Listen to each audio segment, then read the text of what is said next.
Welcome to Construction Genius. My guest today is Todd Dawalt.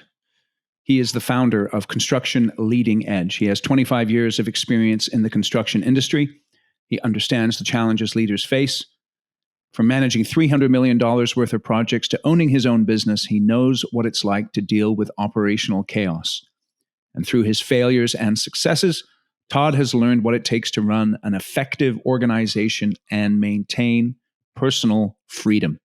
And today we're going to talk about how to recession-proof your business. We're going to talk about how recessions happen, not just from a macroeconomic perspective, but from a microeconomic perspective, and how construction companies can prepare for recessions by doing practical things like building up cash reserves and stopping profit bleeds. This is an hour-long conversation, and you're going to get tremendous amount of value from every single aspect of this conversation. Because recessions happen, whether from a macro basis or a micro basis, and you need to be ready for it. This podcast episode is going to help you to be ready for those challenges. So make sure you are taking careful notes if you're not driving. And enjoy my conversation with Todd. Thanks for listening today. This is Eric Anderton, and you're listening to Construction Genius, a leadership masterclass. Thomas Edison said that genius is 1% inspiration and 99% perspiration. If you're a construction leader, you know all about the perspiration, and this show is all about the 1% inspiration that you can add to your hard work to help you to improve your leadership.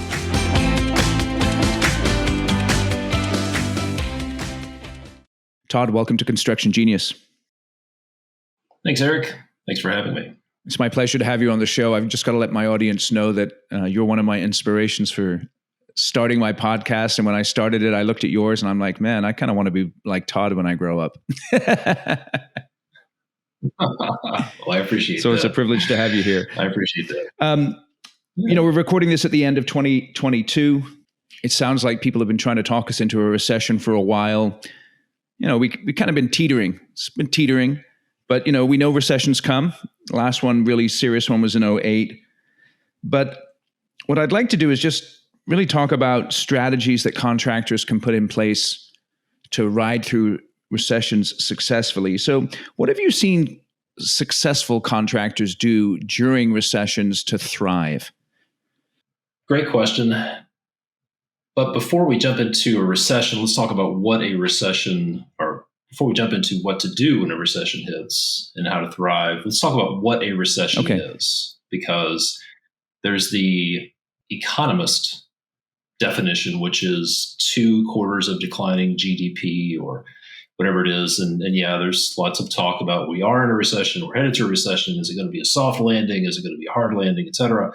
But to me, a recession is a significant hit to a company. So that significant hit could be because of a global recession or a widespread recession, or it could be because you lost a key employee.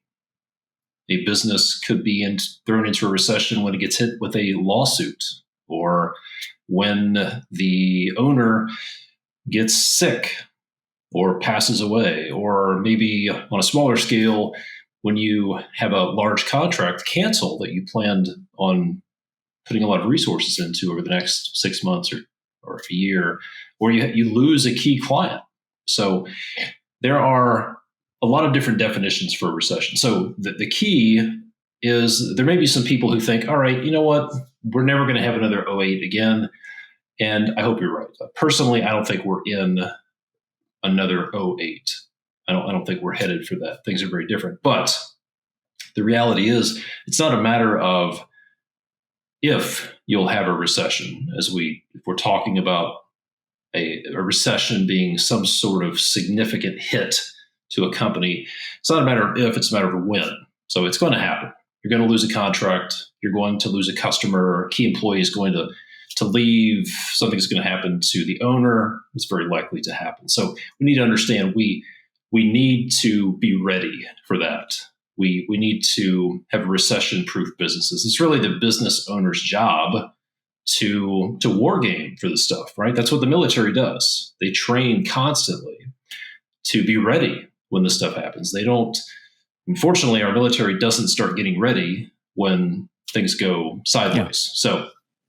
So with that being said, how do we prepare for a recession? How do you prepare for it? How do you thrive? Was that the question? Yeah, and I think it's really interesting because you make an important point. We can spend all day reading the newspaper or surfing Twitter or whatever, and hear all the macro news. But really, when it comes down to it, we feel recessions on a micro level. And you well put it that a recession can happen to a business because of a significant hit. And so when you start talking about that, it's interesting because from a macro level, we don't feel like we have a lot of control. But from a micro level, as you're describing those specific issues that cause a significant hit to a company, my question to you is about the things that I control and I don't control. So you said things like key employee, lawsuit, an owner getting sick or dying, a large contract canceling, losing a key client.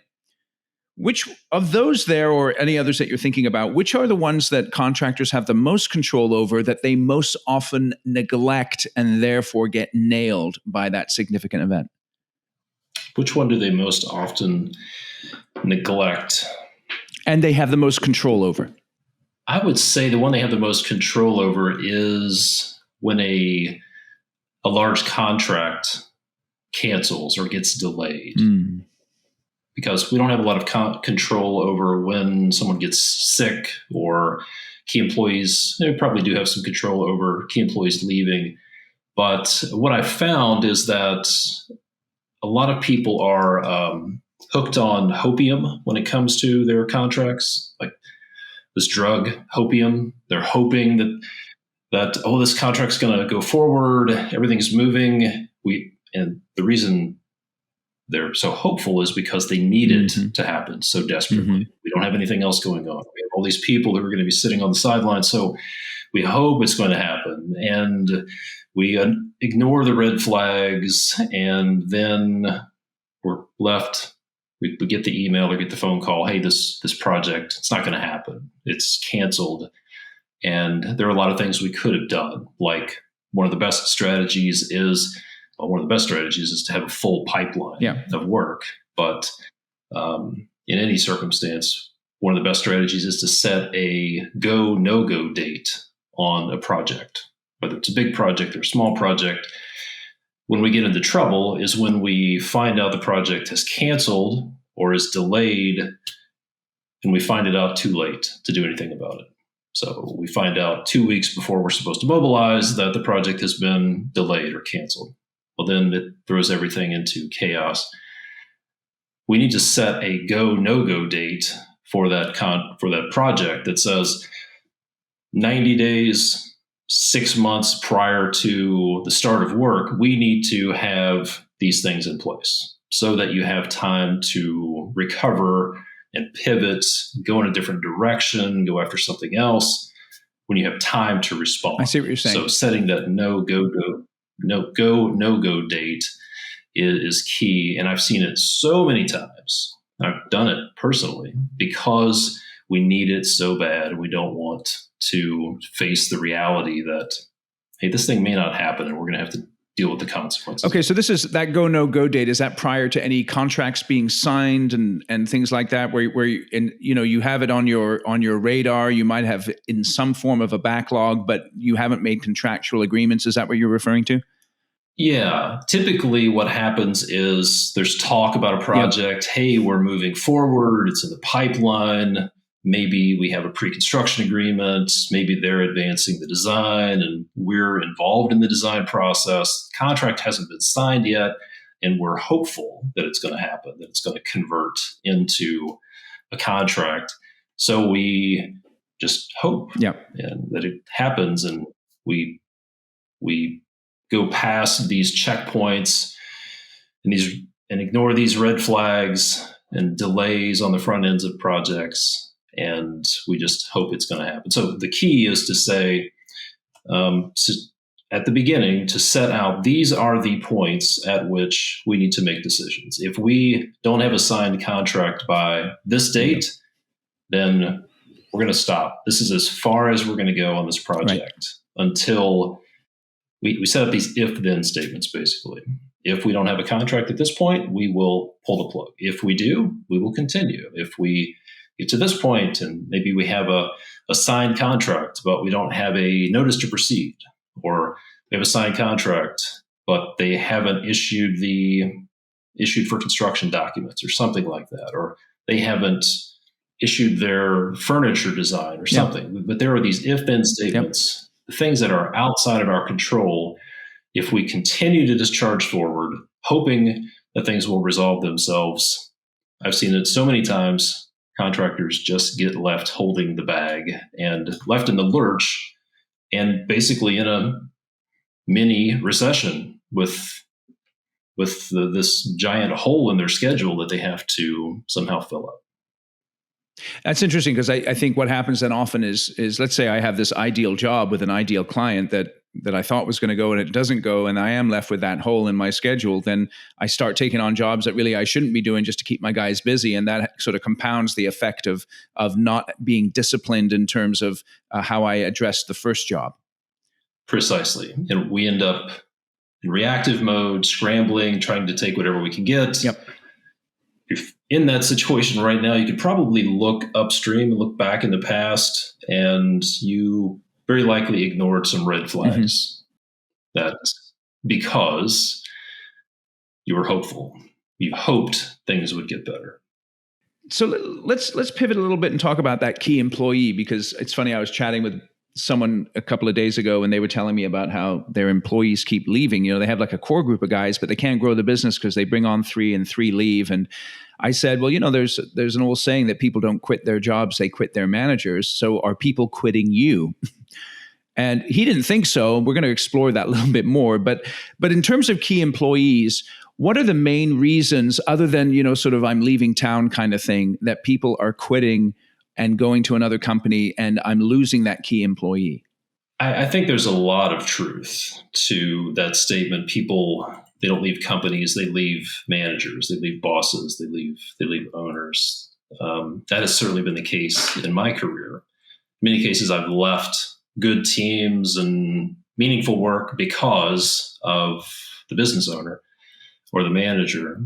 But the reasons that I found that people leave, say, directors of operations, project managers, superintendents, estimators, people in that pretty much in all capacities, they leave because of chaos and stress. One of the things that I found that causes the most stress for people is feeling like they're out of control. When they feel like their destiny when their destiny is outside of their control, in other words, when they don't have autonomy, when they don't have control over their day-to-day, then that causes a lot of stress.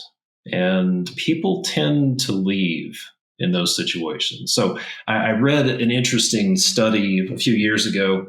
This group studied the effect of stress on Navy SEALs, forward operators, special operators who are kicking in doors and killing bad guys and raiding houses, and compared that to the stress level of people who were back at headquarters, who were in a combat area but back inside the wire, mechanics, people like that. But these people were under the threat of, say, mortar attacks or things like that. What was interesting was the stress level was higher in the people who were away from the front line, the people who were inside the wire, because there was this threat, but they had no way of doing anything about it. They had no control, no influence over what was happening. Whereas the forward operators, the guys who were kicking in doors, believed they could do something about it. So this feeling of helplessness and this loss of control causes a lot of stress. And so that's one thing. And then just chaos of duplicate efforts and people stepping on each other's toes and lack of clarity about what their role is. They don't know what winning looks like. Just the lack of clarity about what am I supposed to be doing? Am I winning? Am I doing my job? Am I doing a good job? That's a big one. And maybe this ties into it, but it's just a lack of recognition and appreciation. I believe recognition goes a long way. People will run through walls to get an attaboy or an attagirl just to hear a little bit of positive reinforcement. So those are some of the reasons that I believe people leave good companies, is because just lack of control and chaos and just a lack of recognition. Let me ask you about this sense of helplessness. What role do you think creating and communicating clear career paths for people has in giving folks a sense of control and even a sense of, what winning looks like for them individually, and a sense of, greater contribution? I think it has everything to do with it. I think it's huge. I think it's one of the biggest problems out there. I heard a statement a few months ago that people lose hope when they run out of future. So if people are bailing out of a company, in a sense, maybe they've lost hope. And it could be because they don't see the future. Either they don't see the company having a future, or they don't see that they have a future with that company. They just don't see it. So they go somewhere else. Nobody wants to waste a few months or a few years of their life just in a dead-end job. It's not going anywhere. So I think it's incredibly important to have a clearly defined career path, even visualized. It says we work with accountability charts in our business and with our clients. And here's the accountability chart. This is where you'll start. And it provides clarity for a lot of things. Yes. Everybody wants clarity. So having a clearly defined accountability chart provides clarity for employees. This is what your career path looks like. This is what winning looks like for you today in this role. This is what you need to do to get to the next level. And it provides clarity to everybody. This is what each function and each role is responsible for. So you don't have to mess with it because they're responsible for it.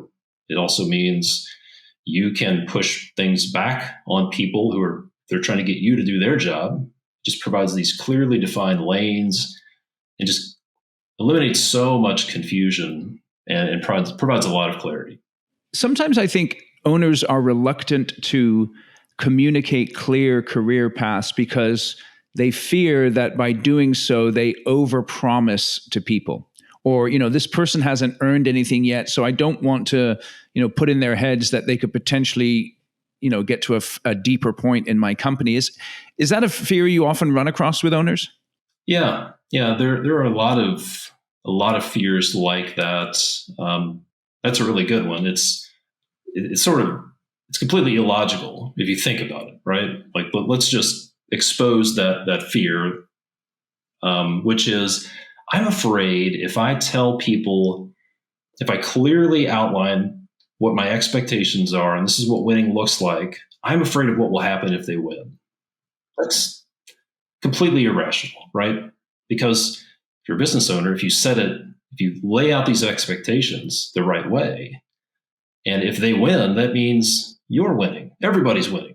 So I think that's one of the fears is, what if they win? What if I lay this out and what if they do it? Then they're going to come to me asking for money, right. And I'm going to have to do this and all of this sort of thing. The other fear is, okay, what if I go through this and I put these expectations on my current team, and Sally over here has been with me for 15 years, and Jake started with me 20 years ago when it was just me in a truck. What if I lay these expectations out and they don't rise to the occasion? What if I have to let them go? What if I've outgrown these people who've helped me get to where I am today? That's a big one. And then the other one that I find is, what if I set these expectations out and I build this, and what if I bring in high-level talent and they realize that I'm a fraud? And they're like, what the hell are you doing? You You have no business running a company. You're like, what are you doing? So this imposter syndrome That's pops interesting. up. So what happens is there are all these what ifs that could happen. So what do? We're like, you know what? We're just not going to do anything. And we'll just do the same thing. We'll deal with the same level of chaos, the same frustration one more day, because we know what that feels like. We don't know what this other thing feels like. So we're just going to do the same thing one more day and put it off. So let me ask about the chaos. What is the main source of chaos in construction businesses in your experience? It's everywhere. So what that chaos looks like is details falling through the cracks. Oh, I thought you were going to order this material. Well, let's just take that for example. It's time to install. This is the first thing that pops into my head. It's the superintendent says, "Hey, boss, project manager, we need to get these pavers installed in this courtyard." Okay. Oh, well, we didn't. Nobody ordered those pavers yet. Oh, we didn't find a subcontractor for those pavers. So now we jump into scramble mode, and somebody has to drop what they're doing. Multiple people have to drop what they're doing to react to this fire, this problem that's been sitting there for weeks or months, but we didn't find out about it until somebody turned the page, realized, oh crap, there's this giant gap there. Mm-hmm. So that's just one example. But really what I found is the number one root cause of chaos in construction businesses is what I call the just enough to start thinking trap. JETS, just enough to start. We're going to do just enough to get this estimate out the door, put some plug numbers in there, some allowances, some we'll figure that out laters in there, just enough to get a contract signed, just enough to get a PO issued, just enough to get the trade started, just enough to whatever it is. Sometimes it goes all the way back on the owner's side. I've seen it. Just enough to get a lease signed, just enough to get a GC on board. And fast tracking projects. Fast tracking projects is a recipe for disaster. The just enough to start trap is the root cause of so many problems, and it just sets off this chain reaction of figuring things out. And that is the number one root cause of problems on job sites, whether they are tiny handyman jobs or $100 million high rises. It's doing just enough to start. Does that make sense? It makes total sense. So that's something that happens all the time. And like you well said, on small projects, large projects, someone's listening to this and like, Todd, I get that. But dude, sometimes, we just got to get out there and get going. So what do I do about that? Well, you have to make a choice. Either continue with this level of chaos, just keeping up with it, just keeping up with the level of chaos, or commit that we're tired of this. This is not sustainable. Understand the cost of inaction. This is why we lose people. This chaos can be tracked back to just enough to start. So you need to connect it in your minds. Well, I had a client say this as we were talking about the chaos. He said, my biggest fear is that the team is going to implode.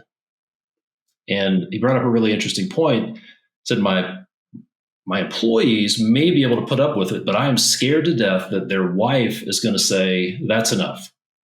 Like this 70-hour-a-week stuff, you always being on your phone at night, I've had enough. Something has to change. So his biggest fear wasn't that his people were going to leave, but that their spouse was going to say, that's enough. Interesting. Something's going to happen. Interesting. And then what happens? When you lose a key person, the workload's still there, but it now has to be carried by one fewer person, and then it can start to just implode and fall apart. Hey, this is Eric. I hope you're enjoying my conversation with Todd, and you're getting some key insights on how to recession-proof your business. Just a quick heads up. I have a book. It's called Construction Genius: Effective, Hands-on, Practical, Simple, No BS Leadership, Strategy, Sales, and Marketing Advice for Construction Companies. I encourage you to go out to Amazon and purchase a copy for you and your leadership team. And then what you do is you go through each one of the chapters. There's 12 chapters. Go through a chapter at a time and discuss it with your leadership team, because I've packed in a number of strategies that you can use right away to help your construction company grow and prosper. So grab yourself a copy of the book, grab one for your leadership team, and take advantage of all the great strategies that are in this book. Now back to my interview with Todd. Let's think through this idea of a recession. And obviously recessions can happen not because of macro trends, but micro trends. But let's for a moment think about when a macro recession hits, and let's say in your geography, with your type of work, there's a genuine downturn. What do successful companies do to exploit the opportunities that come up when a general recession hits? Well, number one would be that they have already prepared for it. Right? So they know it's coming. And frankly, when a recession hits, it's not the ideal time to start thinking, how can we look at this as an opportunity? Yep. So that needs to happen years in advance. So that needs to happen when things are really good. So when the step one is when things are really good, you should be thinking, all right, how can we capitalize on the next recession? Yep. There's a book called Rock the Recession, written by one of the authors is Jonathan Slane. And in that book, there's a quote from the president of, Lithco? I think it's the president of Lithco Contracting, one of the biggest concrete contractors in the country. Rob, I can't think of his last name. Rob is the president's name. But there's a quote in there where Rob said, "I can't wait until the next recession hits." That's crazy. Why would any contractor say, "I can't wait until the next recession hits"? Well, it's because what Rob did in the last recession was he saw it as an opportunity. He was ready. And his company went out and they picked up talent. Mm-hmm. They grew their team when everybody else was letting their people go. They picked up market share. They picked up equipment at a discount. Yep. They may have acquired other businesses. Yep. So he couldn't wait for the next recession because it was a huge opportunity. It's sort of like buying stocks when the stock market is low. It's the same way. So step number one is be ready. Let me just ask you a question about the being ready. When you said, so you're picking up key employees, you're picking up equipment, other aspects, the first thing that popped into my head there is that, you got to have some cash on hand. So what are some of the smart strategies that contractors use when times are good to make sure that their treasure chest is fat and they're not frittering away their cash on stupid stuff? Yeah, that's a great question. It's the goal is to build a war chest. Mm-hmm. Build a war chest of cash. How much cash on hand should a contractor have? Like how many months, let's say? What do you think, Todd? I don't pretend to be a financial advisor or a CFO, but imagine if you had enough cash on hand to pay all of your overhead for 6 months. Pay all of your people. You don't have any revenue coming in, but you could cover your overhead for 6 months. That would be a really good position to be in. Okay. Yeah. So how do you do that? You avoid the roller coaster effect of, wow, things are great. I should reward myself. Maybe the way I think about it is stewardship, right?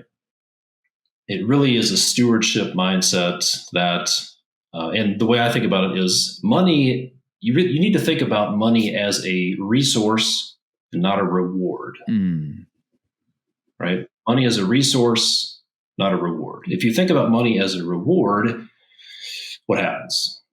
You can look around. The people who see money as a reward, as soon as it comes in, they spend it. They're buying boats and houses and, like all of this stuff with FTX that's going on. This guy had all this money, billions of dollars, and he clearly saw money as a reward. He's buying hundreds of millions of dollars of real estate for his team and his parents and all this, just pissing this money away. That's prime example of what that looks like. So it really goes back to your mindset about money. This money is a resource.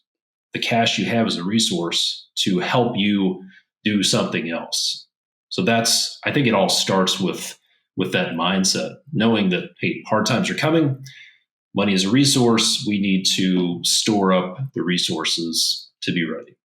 That's excellent. That's excellent. And so by stewardship, just give us a definition of what you mean by stewardship, because I think it's not a word we use all the time. Yeah. So stewardship,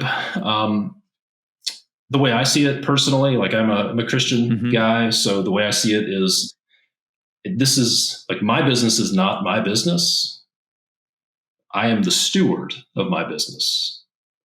And it's my job to take care of this. It's been given to me to steward. So I need to be a good steward. My job is to care for this thing and grow it to the best of my abilities and be ready to pass it off. So I heard a great interview with, there's a guy who has a podcast about family businesses. And he studied incredibly wealthy families that have maintained their wealth for 3, 4, 5, like 12 generations. And they thought differently about it. They had a stewardship mindset. And it was the key to generational wealth being passed on. Because what typically happens is the first generation makes the wealth, the second generation comes in, and then the third generation loses. Right. That's the typical cycle. Yeah. So the answer is to look at it as, all right, we have this responsibility to steward this business or this wealth, whatever resources we have, to pass it on to the next generation. So that's what I mean by stewardship. Okay. Let me ask you this. Let's assume that I've come into a recession and my war chest is solid. My employees are solid, but my particular line of business, the particular niche I'm in, is a little shaky. And if I'm opening my eyes, I know that that's going to create some challenges in the next 12 to 18 months. What advice do you give to contractors when they are looking to go sideways, go into another niche or something like that? What steps should they take when they're thinking about new niches, perhaps new locations, new clients? How do you address that?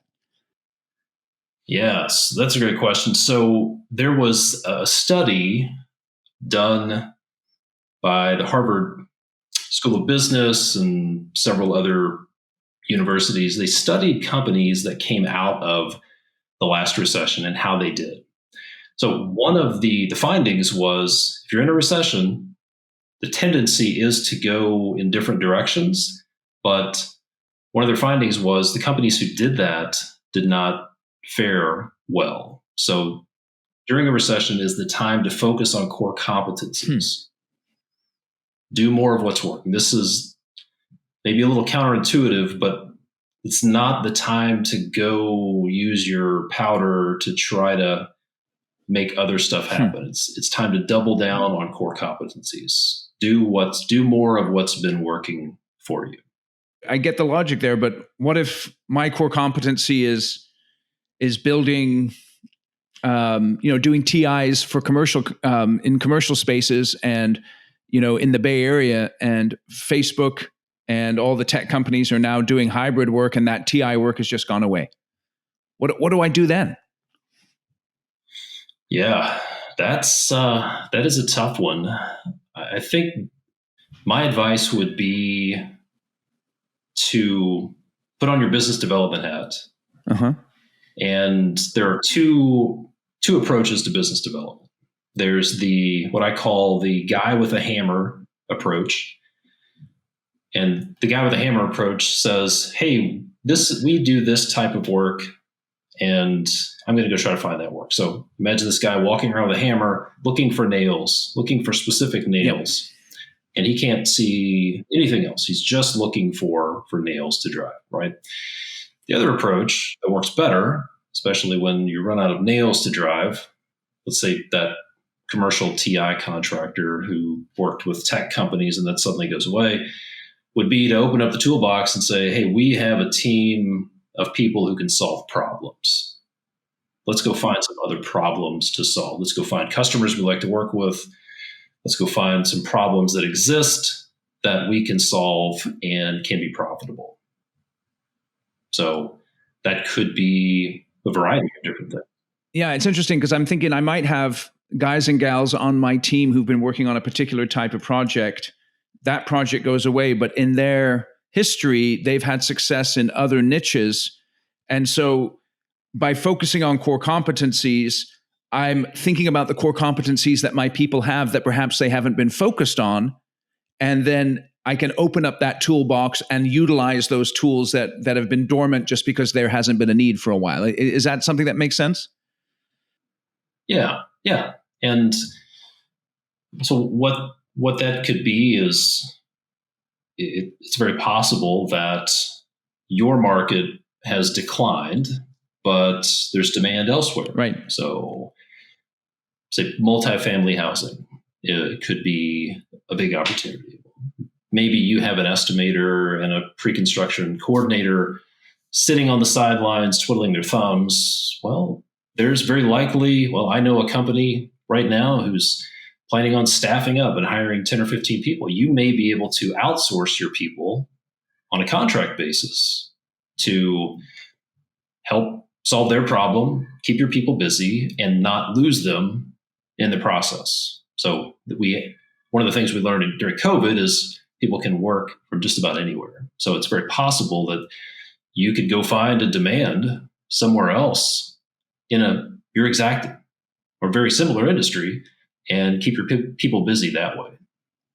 Yeah, so it's interesting because it would seem then that to prepare for a recession, I not only have to get my cash situation straight and, like you said, steward my money as opposed to spend it or, look at it as a reward, but then also to really be fully aware of the tools that I do have at my disposal. In other words, the types of projects my folks have worked on in the past or the types of capabilities they have, so that when those opportunities pop, I can see them and I can exploit them and take advantage of them.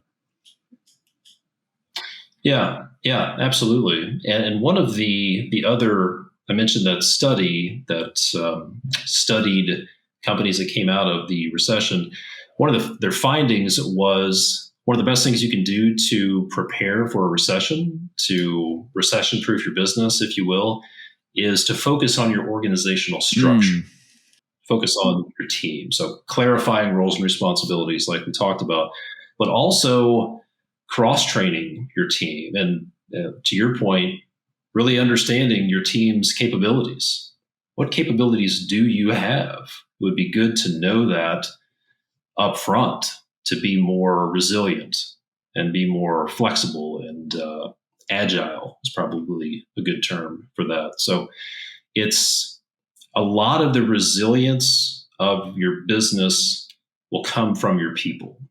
And a lot of people overlook this. They think maybe one way people look at it is when things go down, they look at their employees as a liability.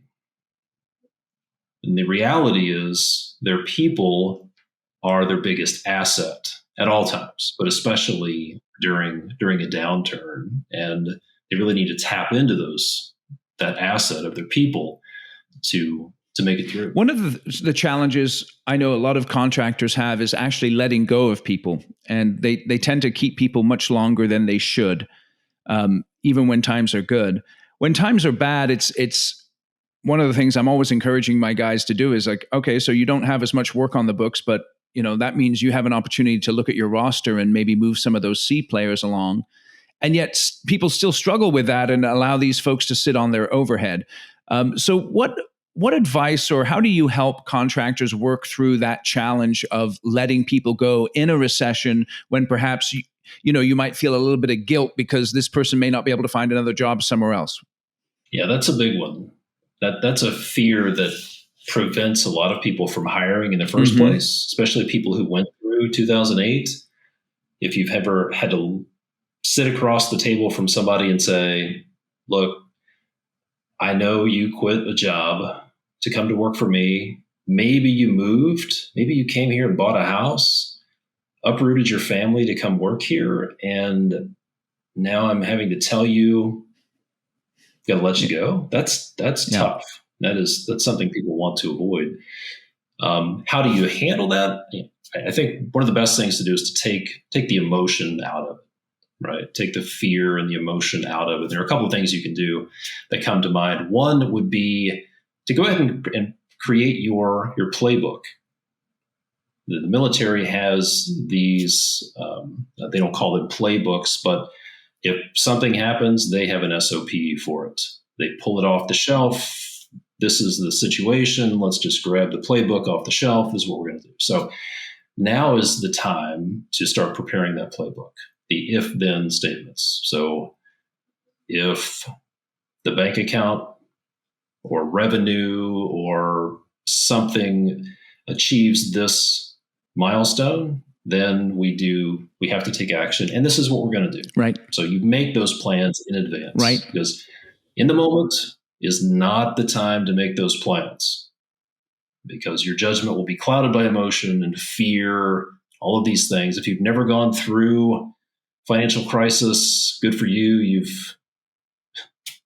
Good for you. But there's a lot of emotion, a lot of stuff that goes on when people's livelihood comes back and depends on you. So make a plan in advance that says, this is our playbook. When this happens, here's what we're going to do.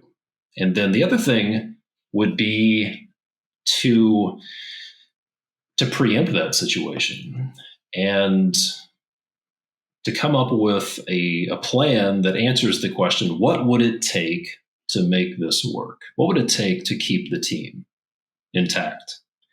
There's a financial number, and then start asking the question. This is what I call right to left thinking. You start with the outcome you want, and then you work from right to left, work backwards, and reverse engineer a solution that gets you there. So what would it take to keep everybody busy? And then what would it take for that? What would that take? What would that take? And then be transparent with the team and let them know, okay, guys, this is what winning looks like. All right. You mentioned C players. If you have A players, B players, C players, this is what winning looks like. We want everybody to win. Okay. But this is what winning looks like. So one of the questions is, probably need to get rid of my C players, but then how do I know who my C players are objectively?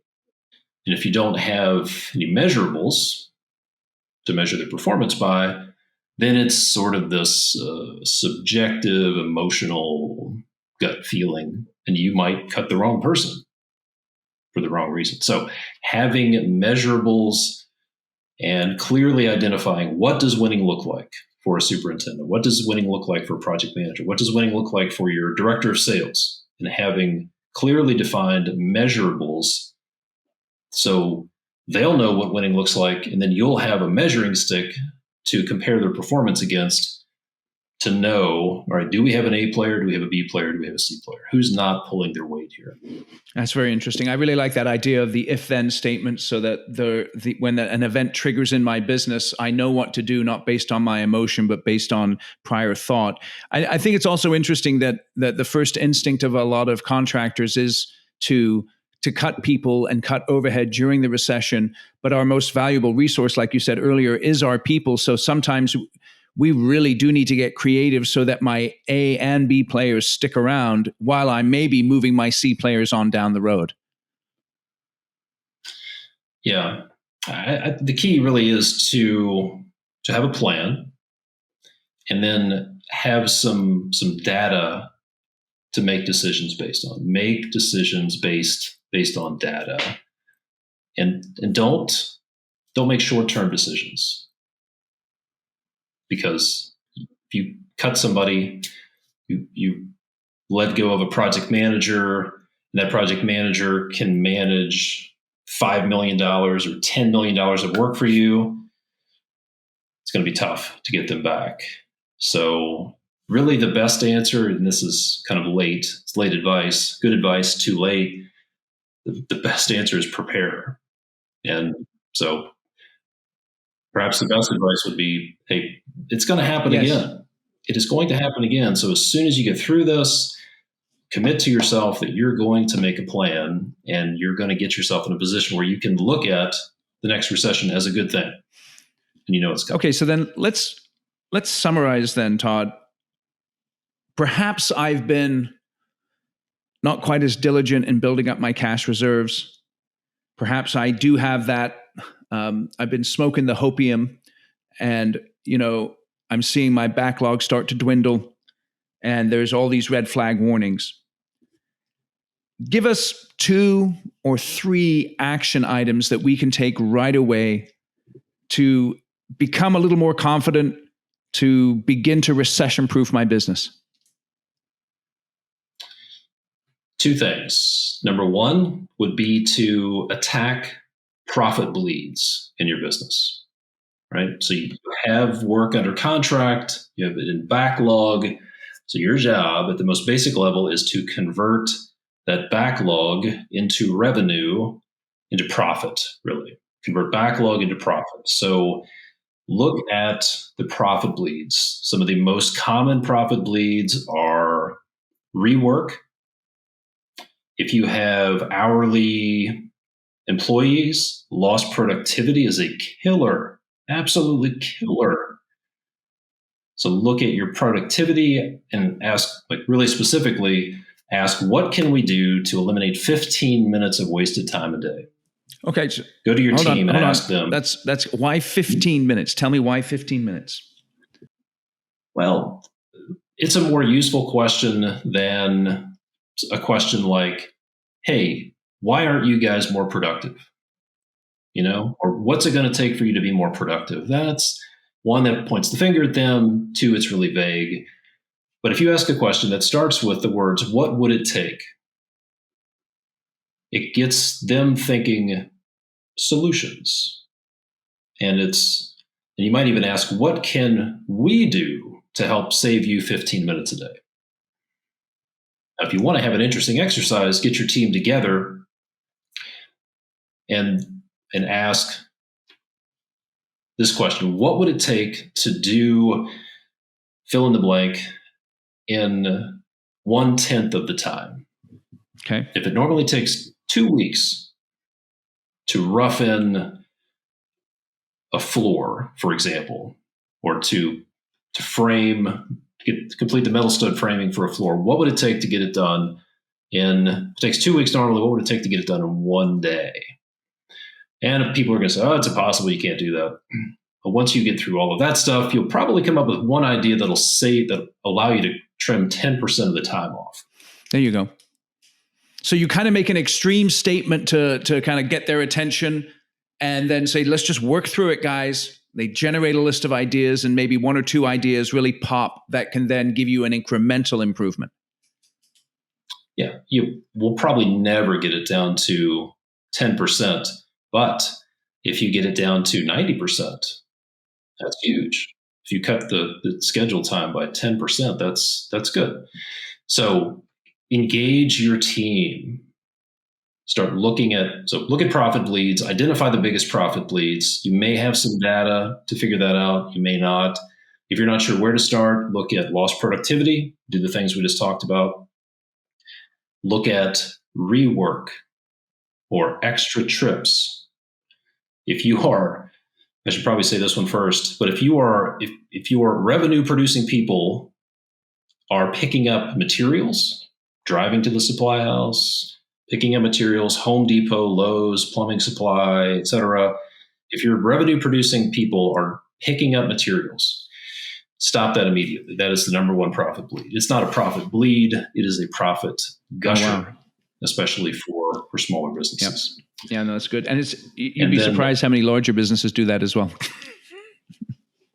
Yeah, where the superintendent is going out to pick stuff up. Look at giveaways. You're doing work, but you're not getting paid, either because the change order didn't get processed in the timely manner. You're doing work on a ticket, you're not following proper change control processes, and you're going to end up eating that cost. So that's a huge profit bleed. And then schedule overruns are enormous. Absolutely enormous. So step number 1, look at your profit bleeds. Yes. Where do you have profit bleeding out that you can stick your fingers in and keep that money? Yes. It is one of the processes I go through when we talk to contractors is a profit bleed triage. And it's not unusual to, by the time we get through this, for a company to say, holy cow, that's terrifying. How much money is bleeding out every day, every minute. And it's a shame because they have the work, the profit's there, but it's just bleeding out. And if you start plugging those holes, then it's going to help with your cash flow. You're going to start building up that war chest. Lots of good things. That's beautiful. So number one, attack profit bleeds. Focus on the bottom line. Number two is lead your team well, right? They're watching the same news. Yes. They're reading the same stories. They're concerned about their job. So lead your team well. Tell them, be clear. This is what the most important things are. These are the big priorities. This is what you need to be focused on right now. And keep them engaged. Be transparent with them. Tell them what's going on, but lead the team well. Keep them focused on what's most important. Keep them looking forward. Positive reinforcement. Recognize good behavior, good things they're doing, and resist the urge to go hide in your office and stick your head in the sand. Believe me, I tried that, and that doesn't work for anybody. But lead your team well. That's what they need from you. They're scared, and they need to be led. Let me ask you about that specifically, because I know just in my many years working with contractors that a lot of the guys and gals who are actually the owners of the company, one of the reasons they've been successful is because they're naturally kind of skeptical. They really have an eagle eye on risk. And at times they can be very pessimistic, and they wear that as a badge of honor because they're not going to get hosed by anyone. Okay.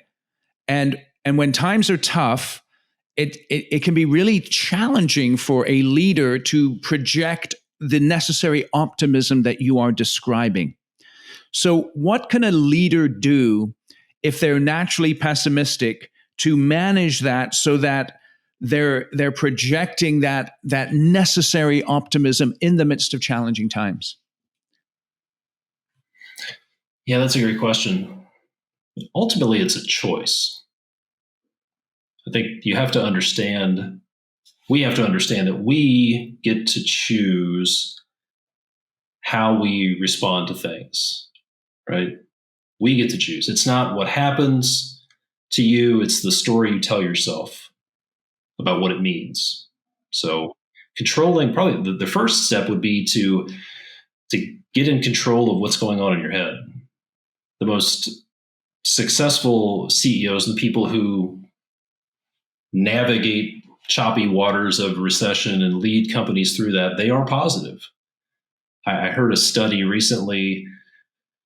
They looked at CEOs who led their companies during a recession, and they found that the companies that lost market share and didn't do well, I think they analyzed their press releases and transcripts from the investor calls and that sort of thing. And they had an incredibly high number of negative words and words that indicated blaming somebody else, right? So they didn't take responsibility, they didn't take blame, they were very negative, they're looking like the problem's out there. The successful CEOs used words like opportunity, and they were positive, and they were forward looking, and did they feel that?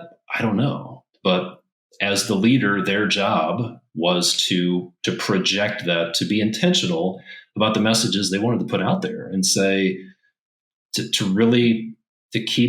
keep the team positive and moving forward, not blowing smoke up their skirt or anything like that, but just being positive and leading it. So it comes back to the head games that we play. Is you have to get control of your mindset, you have to get control of your thoughts, you have to be intentional about what you think about, and then be intentional about what you say. And it's interesting because I do think that goes back to the earlier conversation about the war chest, because I know for me, I'm naturally a pessimist. I'm always waiting for the other foot to drop. But when my war chest is solid, then even though things aren't going well in the macro sense, and I may need to pivot on a micro sense, the anxiety levels that I might have are diminished radically because I know, hey, at the end of the day, I've got some cash on hand and I can get through the choppy waters. Absolutely. Yeah. There's nothing provides peace of mind like a war chest, financial security. And that gives you the confidence to make moves, confidence to know, hey, we're going to be okay. So yeah, there are a lot of different things that need to happen. Unfortunately, it's tough to do, maybe impossible to do some of these things right now. It's tough to grow your war chest, but now's the time to commit that you're going to get through this. Here's the thing, you get to decide the story you're going to tell yourself about this. So there was a Navy fighter pilot who was shot down over Vietnam, and his name escapes me right now. It may come back to me, but he was a prisoner of war for like 7 years. He was tortured, beaten, and he was interviewed afterward, and they asked him, "How did you do it?" And he said, during that time, I told myself, this is going to be the defining moment of my life. Right now, being brutally beaten and tortured as a prisoner of war, paraded in front of TV cameras as propaganda. So this is going to be the defining moment of my life. So you get to choose the story you tell yourself. You can either choose a negative story that will very likely become a self-fulfilling prophecy, or you can tell yourself a positive story that we're going to get through this. This is good. We're learning things. Find the good in it and really focus on the outcome you want. And that's what your team needs. That's what you need. That's what your customers need. Unfortunately, it's all too rare. The natural thing is to be negative, but that's what people need. Is they need somebody to lead them through this. So I think it's really neat to be able to see these times of adversity as times of tremendous opportunity, but then also tremendous responsibility, both to look at the blocking and tackling aspects of my business, those profit bleeds that you so well described, and to manage myself so that I'm showing up every day, either at the job site or in the office, with that optimistic outlook that we are going to get through this and we're going to do it together, and that me as the leader, I have that responsibility. Absolutely. Todd, I've really enjoyed our conversation. Can you tell the audience a little bit about yourself and the work that you do? Sure. So the name of my company is the Construction Leading Edge. And what we do is we help companies, typically construction companies, general contractors, home builders, remodelers, generally under $50 million a year. We help them systematize their business so they can take it to the next level. They can scale. They can eliminate profit bleeds, maybe so they can just take a vacation, get the systems in place so they can sell it one day, transfer it over to their kids or key employees. And we help them put some crucial systems in place so that their business becomes, as we like to say, a source of freedom, source of impact, and a source of wealth. That's tremendous. And who would you say is your ideal client? Like, who's the person listening right now who should go out to your website and contact you? Yeah, great question. So the people we work with typically are general contractors, business owners who are general contractors, custom home builders, spec home builders, remodelers. They've been in business for a few years. They have a team, but they've hit this wall or hit this ceiling of complexity. And they're saying things like, I'm working way too many hours, 70 hours a week. The business consumes more of my life than it should. We're not really making the money we should.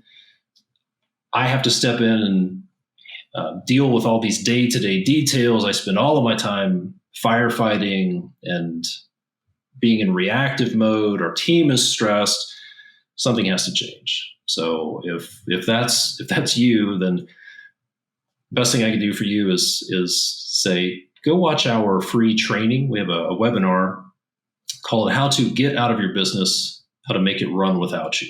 You'll learn some key strategies, some crucial systems you can put in place to have a business that runs without you. And you can go to constructionleadingedge.com/get out, GETOUT. Watch our free training there. And we have quite a few other resources on our website at constructionleadingedge.com. Awesome. And of course, you have a kick-ass podcast. And Yeah. Thank you. Yeah. That's the Construction Leading Edge podcast. It's out there on every podcast player imaginable. That's beautiful. Well, Todd, I appreciate the generosity that you've shown us here today, taking your time to speak with us. I know there's a tremendous number of takeaways that are very practical that people can immediately put to use. So I really do appreciate you coming on. Thank you very much. My pleasure. Thanks for having me on here. And thanks for all the work that you're doing, Eric. Thank you. Thank you very much.